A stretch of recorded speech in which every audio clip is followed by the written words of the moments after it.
Hello बच्चों, आपका स्वागत है मेरे YouTube चैनल पे। और आज हम पढ़ेंगे सोलर सिस्टम के बारे में, या फिर जिसको हिंदी में हम बोलेंगे सौर मंडल के बारे में, कि सौर मंडल क्या है और कैसा है।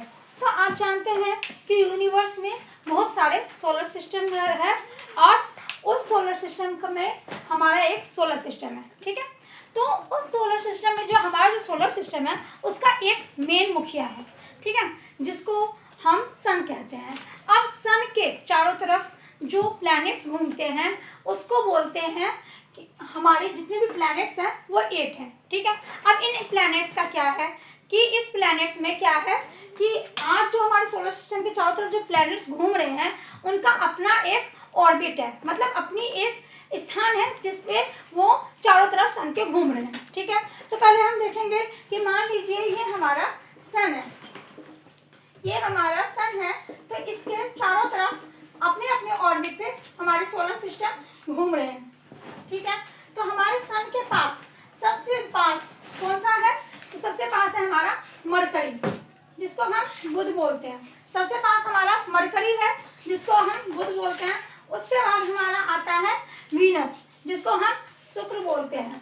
उसके बाद वीनस, जिसको हम शुक्र बोलते हैं। उसके बाद तीसरे नंबर पे आता है अर्थ, हमारी पृथ्वी, जिसमें हम रहते हैं, जिसको हम ब्लू प्लैनेट के नाम से भी जानते हैं। उसके बाद आता है मार्स, मार्स जो हम रेड प्लैनेट के नाम से भी जिसको हम जानते हैं, ठीक है।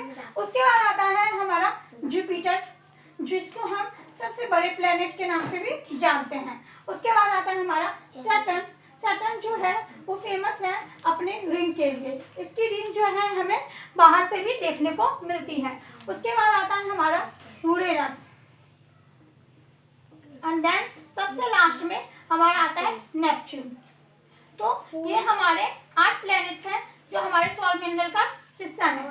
तो ये सारे प्लैनेट्स जो हैं हमारी पृथ्वी के हमारे सूर्य के सर के चारों तरफ घूमते हैं, ठीक है। सबको अपने अपने अक्ष पे, जिसको ऑर्बिट बोलते हैं, समय लगता है घूमने में। तो सबसे पास मरकरी है, तो मरकरी को सबसे कम समय लगता है, ठीक है। अब देखिए इसमें जो मरकरी और वीनस एक ऐसे प्लैनेट्स हैं जिनके पास, तो फिर जो ये सबसे पास हमारा मरकरी है, तो ये मरकरी जो है इसको सबसे कम समय लगता है सन के चारों तरफ चक्कर लगाने में, ठीक है। उसके बाद इसका अपना कोई भी सैटेलाइट नहीं है। सैटेलाइट वो होता है जिस तरह से सन के चारों तरफ हमारे प्लैनेट्स घूमते हैं, इसी तरह से इन प्लैनेट्स के चारों तरफ इनके सैटेलाइट्स घूमते हैं। तो सन और वीनस एक ऐसे हमारे प्लैनेट्स हैं जिनके पास अपना कोई सैटेलाइट नहीं है। अर्थ का अपना सैटेलाइट है जो आप जानते हो, मून। इसी तरह से जो हमारा मार्स है, इसके अपने 2 सैटेलाइट्स हैं, ठीक है। अब देखिए वीनस, वीनस जो है उसको मॉर्निंग एंड इवनिंग स्टार भी कहा जाता है। दूसरा, इसको हमारी अर्थ की जुड़वा बहन, ट्विन सिस्टर भी कहा जाता है। क्यों? क्योंकि इसका जो शेप है लाइक एज अर्थ की तरह है और अर्थ के ये पास भी है। तीसरी बात क्या है कि ये सूरज के, सन के तो सेकंड नंबर पे है, लेकिन इसके अंदर सबसे ज़्यादा हॉटेस्ट प्लैनेट में इसको गिना जाता है। मरकरी से भी ज़्यादा हॉट है। क्यों? क्योंकि इसके अंदर कार्बन डाइऑक्साइड की मात्रा अधिक है।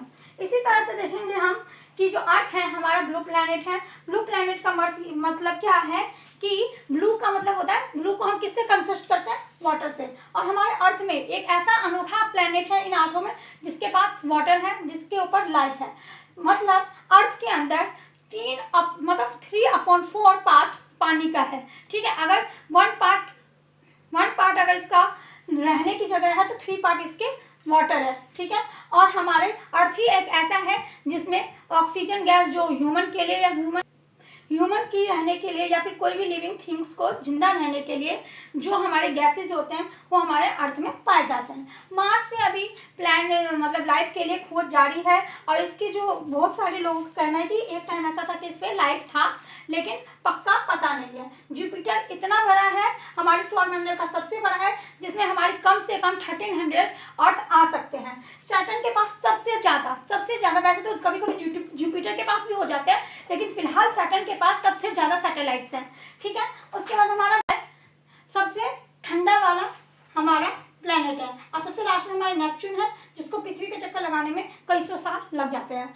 हमने 2005 से पहले 9 प्लैनेट पढ़े थे, जिसमें हमारा प्लूटो भी एक प्लैनेट था, लेकिन लेकिन ये इतना छोटा था कि जो हम प्लैनेट की डेफिनेशन जैसे साइंटिस्ट ने दी है वो इसमें बिल्कुल खरा नहीं उतरता है। इसका साइज प्रॉपर नहीं था और इन्होंने सन के आज तक कोई चक्कर नहीं लगाया था, इसलिए इसको सारे साइंटिस्टों ने 2005 के बाद ड्राफ्ट प्लैनेट में रख दिया है। तो ये हमारा थोड़ा सा था कि ये हमारे हैं। अब एक चीज़ और, हाँ, ये जो आप मार्स देख रहे हो ना, यहाँ पे हमारा, अब जो ये यहाँ पे देखते हैं ना मार्स और जुपिटर के बीच में, यहाँ पे हमारे कुपर बेल्ट है। कुपर बेल्ट, यहाँ पे बहुत सारे एस्टेरॉइड्स हैं जो चारों तरफ घूम रहे हैं, ठीक है।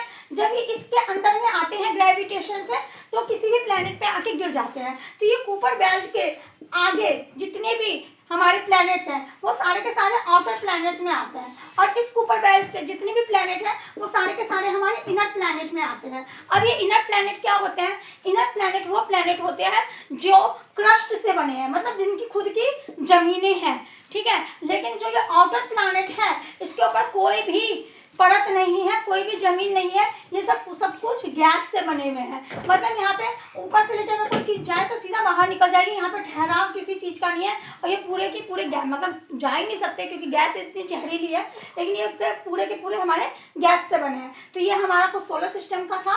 अब हम नेक्स्ट क्लास में आवर अर्थ या पृथ्वी के बारे में कुछ जानकारी प्राप्त करेंगे। धन्यवाद।